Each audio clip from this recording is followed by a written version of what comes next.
Sir Bihar में मंत्रिमंडल sir कब गठन होगा? सर बिहार में नया मंत्रिमंडल का चयन कब होगा? बात हुई है? जल्द हो जाएगा, चर्चाएं चल रही हैं। आप सब जानते हैं कि विभिन्न राज्यों में चुनाव था और ये सब हम लोग मान भी रहे थे कि राज्यों के चुनाव एक बार समाप्त होंगे, उसके बाद ही हम लोग इस दिशा में हम लोग आगे बढ़ेंगे।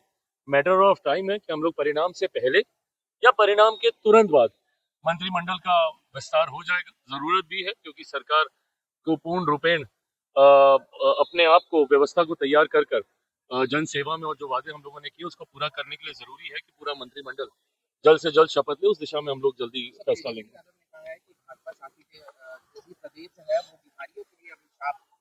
भाई आपने तो बिहार को ही बिहारियों के लिए अभिशाप बना दिया, आप क्या दूसरे राज्यों पे उंगली उठा रहे हैं? बिहार के अगर आज ऐसे हालात हैं, आज अगर एक खगड़िया के लड़के को दिल्ली जाके रहने के लिए मजबूर होना पड़ रहा है तो कौन जिम्मेदार है भाई उसका? आपका दल जिम्मेदार नहीं है, आपके परिवार के लोग जिम्मेदार नहीं है। 90 का दशक कितनी आसानी से ये लोग भूल जाते हैं जब इन्होंने बिहार को बर्बादी की कगार पे लाके खड़ा कर दिया। अगर बिहार जिस ग्रोथ के साथ आगे बढ़ रहा था, अगर वो 15 सालों का डेंट नहीं लगता है, जहां पे आपने अर्थव्यवस्था को पूरी तरीके से चरमरा दिया, जहां पे इंफ्रास्ट्रक्चर को आपने पूरी तरीके से ध्वस्त कर दिया, सवाल तो तुरंत आप पूछ लेते हैं कि 2 दशक से मुख्यमंत्री नीतीश कुमार जी रहे, उन्होंने क्या किया? आप खाई देखें जो आप छोड़ के गए थे।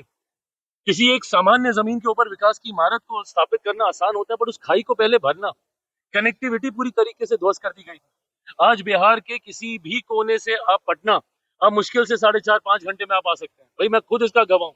हम लोग शहर बन्नी मेरा गांव जाते थे, पूरा पूरा दिन लग जाता था। आज हम लोग 3-3.5-4 घंटे में हम लोग आ जाते हैं।